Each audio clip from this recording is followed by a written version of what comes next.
dal leen ak jàmm mbokki internet yi safoo di seetaan Buzz M TV cant ak gërëm ñeen na leen si topp bi ngeen di topp seen bi di leen jaajëfal bu baax a baax fi ngeen di taataane bépp xibaar moo ngi noonu journaliste bii di Pape Alé Niang journaliste investigation bi def ay révélation yu doy waar jëmale ko si kii di président Macky Sall am lekk ne nag jëfuma tey yi nga xam ne nag moom président Macky Sall moo ngi koy amal si jamono bii nii mu nekk mbir yoo xam ne daal dinay doy waar lool loolu nag dinañ si dikk dégtal leen révélation yooyu nga xam ne moom mii di Pape Alé Niang daan na ko si amal mu nekk lu doy waar moom président Macky Sall xam ngeen ne nag ginnaaw comme ni ñu koy waxee ba nga xamee ne nag ñàkk na li nga xam ne nag moo ne nguur gi ba léegi daal jamono bi moo ngi def loo xam ne moom xam na ne pare na si réewum Sénégal gouvernement bi pare na si waaye teewul ma ngi samp ay nit yoo xam ne leer na leen ne ñoom ñuy samp sax amul benn njariñ réewum Sénégal. di ñëw ci intervention Pape Alé Niang donc texte bi may partagé ak yéen maa ngi ko jëlee ci page Facebook Pape Alé Niang mu wax ne Macky Sall réunir le conseil supérieur de la magistrature def fa benn tey jël Abdoulaye Ndiaye président ki nga xam ne moo jiite woon chambre administrative bu cour suprême nommé ko premier président de la haute juridiction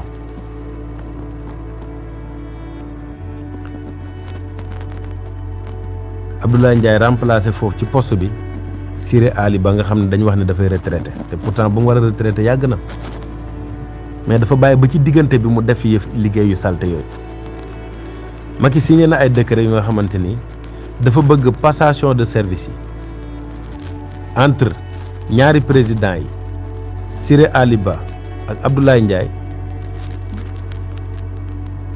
ñu amal ko talaata pour que président bu bees bi su ñëwee day fekk daf leen fay fekk nga xam ne du ci mën dara daf koy mettre devant le fait accompli loolu nekk benn coup de force maanaam benn jaay doole benn tay bu nga xamante ni Macky Sall moo koy def pour jël ay nitam ñoo xam ne ger na leen ba lépp lu mu leen sant ñu def ko même bu fi nekkatul sax bu leen waxee defal leen ma nangam ñu def ko placer leen ci poste yu stratégique yooyu Abdoulaye Ndiaye mu nommé nag premier président cour suprême loolu dafa anticonstitutionnel maanaam loolu yoon nangu ko c'est illégal dafay violer esprit wu conseil constitutionnel parce que ñu ngi ci période bu nga xamante ni président de la république affaire courante yi maanaam dossiers yi nga xam ne mënta ñàkk kese la war a gérer mais mu nekk fi di nommer di teg ay deal di teg ay pion yoo xamante ni pour gàllankoor nguur gi di ñëw la waaw c'est une inélégance républicaine inouïe maanaam lekkoo ci cere ji bëgg cee xëpp suuf noonu rek laa ko mën a waxee ci wolof yow yaa ngi dem waaye ki lay remplacer sax da ngaa bëgg mu échouer yaa ngi dem waaye jàmm sax yéene woo ko ki lay remplacer donc naa fekk dëgg mooy Macky Sall Sonko waxoon na ko nee na nit gënul bon Macky Sall ci kaw suuf loolu dëgg la c'est une vérité waaw soo ko gisee mu ne pat te patt gi yëpp caay-caay ko lal ak bon ak soxal très sincèrement affaire yi ñu doxal nii diggante bi Diomaye faloog léegi yu salte la yoo xam ne mën naa indi jafe-jafe ci nguur gu bees parce que nomination yi muy def kenn moo am compétence am kenn moo am prérogative am mooy le président Bassirou Diomaye Diakhar Faye décision yi nag jur na coow lu rëy ci biir réew mi jur na coow lu rëy xanaa dañu amul presse bu baax rek moo tax gënuñ cee leeral indi ci ay information ba yëgal nit ñi yu garaaw yi nga xam ne Macky mu ngi koy def ci suuf waaw tey fi mu nekk ni jamono ji magistrat yi dañoo mer ba nga xamante ni mooy loolu parce que dañu jàpp ne lii nii ñu def manque de respect la maanaam dañ leen respecté wul sax waaye tamit ñoom ñi ngi am yaakaar que ne nguur gu bees gi dina bloqué yii yëpp parce que affaire de caaxaan la affaire de bandi la moo tax Macky Sall mii affaire yi mu def Sénégal yëfu bandi yëfu naafeq yi mu def ci réew mi il faut nga bandi comme moom il faut nga sadik comme moom pour mën ko fee jëlee il faut ñu am régime bu dëgër boo xamante ni yoonam nekku ci alhamdulilah bu Ousmane Sonko mu ngi fi ci wetu Bassirou Diomaye Faye man gëm naa ne seen yii ñu teg yëpp Sonko dina ko teg sànni ko ca xaj c'est très très grave ce qui se passe dans ce pays là jël ay haut conseil des collectivités territoriales di nommer ay nit conseil économique social environnemental di nommer ay nit au conseil du dialogue social di nommer ay nit di yokk ay salaire di jaxase armée bi ak gendarmerie bi di non ça va di recruter ay jàngalekat yi leen di jox OS pour war leen fay loolu yëpp pour indil ay jafe-jafe xaalis nguur gi indil ay jafe-jafe ci wàllum défense indi ay jafe-jafe ci wàllu sécurité indi jafe-jafe ci wàllu administration mais man am naa yaakaar ci Ousmane Sonko am naa yaakaar ci Bassirou Diomaye Faye am naa yaakaar ci gouvernement bu bees bi ñu war a teg pour que yii yëpp ñu teggi ko sànni ko ci àll ba teg Sénégal ci yoonu njub ak dëgg non c'est grave ce qui se passe au Sénégal sous Macky Sall c'est catastrophique. Macky Sall ma amutu sañ-sañ falaka folli moom jeexal na dem yoonam rek mais li de wane ne Macky Sall dafay safatu quoi ak gis nga li fu ma la doon wax xaw ma marantal xaw ma du ko tudd sax naan affaire de nomination de cokkaas la loolu lay teg xar rek pour bëgg ñi tey bu ëllëgee bu leen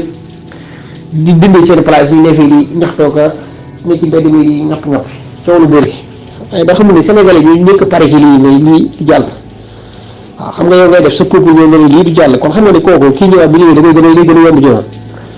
Bassirou Diomaye Faye bu ñëwee lii day gën a yomb ci moom ndax lii peuple bi ñi ko contre waaw xam nga bu fekkoon da koy def ba pare peuple bi accepté ko ànd ceeg moom boobaa la koy seene mais di mbir mi peuple bi ci boppam ñoo ko njëkk a dàq kon moom Bassirou Diomaye Faye moom bu yàlla defee mu commencé teg gouvernement mooy xool li ko neex mu teg ko ñi fi des ñëpp da leen di bale ba set wecc. Le Sénégal est un peuple digne Sénégal peuple bu digne lañ lii Ousmane Sonko réussir ko ñu bëri en Afrique ñu ngi ko bëgg réussir ko parce que amuñu peuple bu mel ne Sénégal ñun voyagé nañ demal Cameroun nga ne da ngay làqatu police yi taximan moo lay jël dugal la ci oto bi xam ne da ngay làq mu dugal la ba ci police wana yóbbu la fa moi j'ai fait l'Afrique du Sud duñ def loolu lu ñu bon ak lu ñu sauvage yow mi étranger tey jii boo doon làqatu comme ay sénégalais di koy sénégalais sax la yor ci côté boobu sooy làqatu dañ lay làq mais demal Afrique centrale mais bul xeeb li nga yor on a voyagé li ngay wax ni dara amu ci di xas sénégalais yi dara amu ci li am Sénégal amul fenn on a vu des sénégalais des étrangers yoo xamante ne dañuy tagg Sénégal ñi fi nekk étranger yi amuñu benn problème doo gis benn sénégalais bu sonal étranger amul demal à l'extérieur on a voyagé bàyyi leen li ngeen di def quoi bu leen jël seeni problème personnel ngeen bëgg généraliser lii Ousmane Sonko def peuple moo ko may peuple bu digne moo ko may un peuple mûr un peuple mature moo ko may adduna bi yëpp di naw sénégalais yow ngay nekk sénégalais di xas sa bopp yow tu devais être fier tey jii mais nag bu amee nag ay benn nit yoo xamante ne dañuy def lu bon bul généraliser li ngay wax ni amul c'est pas sénégalais li ngay wax ni c'est pas sénégalais waaw demal ci àdduna bi yëpp nga voyager après nga ñëw nga wax nga ne ñëw gën sénégalais yi non je suis pas d'accord bàyyi leen yii ngeen di def waaw nit ñi di cliquage Macky Sall geek ay affaire yu mel noonu xeex nañ un peuple moo leen xeex waaw gis nañ ci demal yeneen pays lii am fii amul foofu parce que nit ñi ànduñu nit ñi nekkuñu benn mais sénégalais lii mu def nii c'est pas n'importe quel peuple moo koy def